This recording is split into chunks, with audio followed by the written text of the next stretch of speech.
Tatlong life lessons nating mga Pilipino pagkatapos ng bagyo.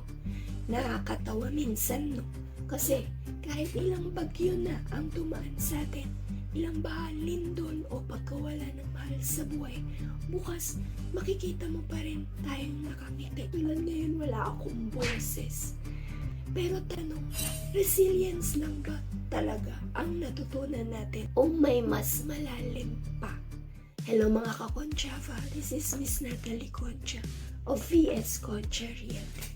For 19 years sa real estate, marami na rin ako nakausap na pamilya na nawalan, yung bumangon sila, nagsimula ulit. At sa bawat kwento nila, may tatlong bagay akong natutunan. Mga life lessons po ito na tunay na tatak Pilipino. Una, natutunan nating ang bahay ay hindi lang tirahan, kundi kanlungan ng pag-asa. Kaya kahit anong mangyari, babalik at babalik tayo sa pangarap na magkaroon ng sariling tahanan. Pangalawa, natutunan natin ang yaman ay hindi lang pera, kundi yung relationship. Kapag may dumating na sakuna, hindi mo hahanapin yung titulo, yung ano-suno yung investment ko.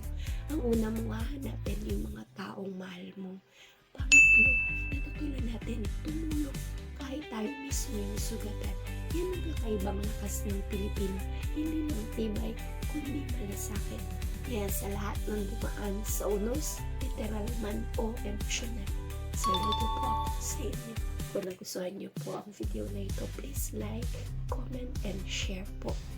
Laging tandaan, real estate is for everyone. Let's learn and grow together.